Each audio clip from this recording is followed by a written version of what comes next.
राही को अपनी dance academy तोड़ते हुए देख प्रेम ने अपनी चुप्पी तोड़ी और यहीं पर आया सीरियल अनुपमा में जबरदस्त ट्रैक।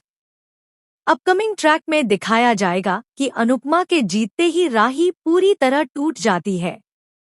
वह रोते हुए कहती है कि अब वह कभी डांस नहीं करेगी क्योंकि उसे लगता है कि वह हर बार अपनी मां से हार जाती है।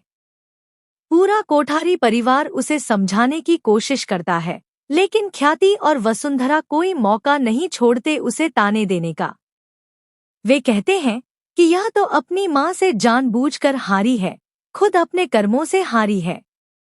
ख्याति ताना मारती है कि अगर चाहती तो अनुपमा को टीम से बाहर कर देती, लेकिन इसके अंदर मां का प्यार जाग गया और इसने अनुपमा को मौका दिया। यह बातें राही को और ज्यादा तोड़ देती हैं। इसके बाद राही अनुज की डांस एकेडमी में जाकर गुस्से और दर्द में वहां की हर एक चीज तोड़ देती है। अपने घुंघरू, सजावट और सामान सबको तहस-नहस कर देती है। उसे लगता है कि उसकी मेहनत और पहचान सब खत्म हो गई है। तभी प्रेम आगे आता है। उसका हाथ पकड़कर कहता है, राही, तुम यह सब नहीं करोगी। सामान तोड़ने से दर्द कम नहीं होगा।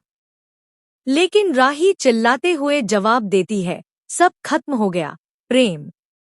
आज मम्मी ने फिर मुझे हरा दिया।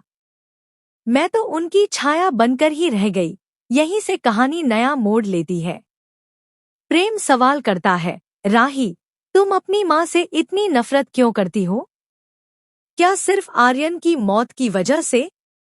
राही फूट फूट कर रोते हुए बताती है, हाँ, मम्मी की वजह से ही आर्यन की मौत हुई और माँ ही विधवा हुई। उनकी वजह से ही माँ ने अपने बेटे को खो दिया। सिर्फ मेरी नजर में मम्मी ने ही सब कुछ छीन लिया। लेकिन प्रेम चौंकाने वाला सच बताता है, नहीं राही, यह सब तुम्हारी मम्मी की गलती नहीं थी। आर्यन की मौत के पीछे कोई और है। राही हैरान होकर पूछती है, तो असली जिम्मेदार कौन है? प्रेम धीरे धीरे अपने मन का बोझ उतारता है और बताता है, आर्यन असल में मेरा भाई कभी था ही नहीं। वह ख्याति माँ का बेटा भी नहीं था। सच तो यह है कि ख्याति माँ का बच्चा जन्म के कुछ समय बाद ही बीमारी से इस दुनिया से चला गया था। आर्यन कोई और ही था, जो बहुरूपिया बनकर आया था कोठारी परिवार की प्रॉपर्टी छीनने के लिए। राही यह सुनकर पूरी तरह दंग रह जाती है और पूछती है, तो फिर आर्यन की जान किस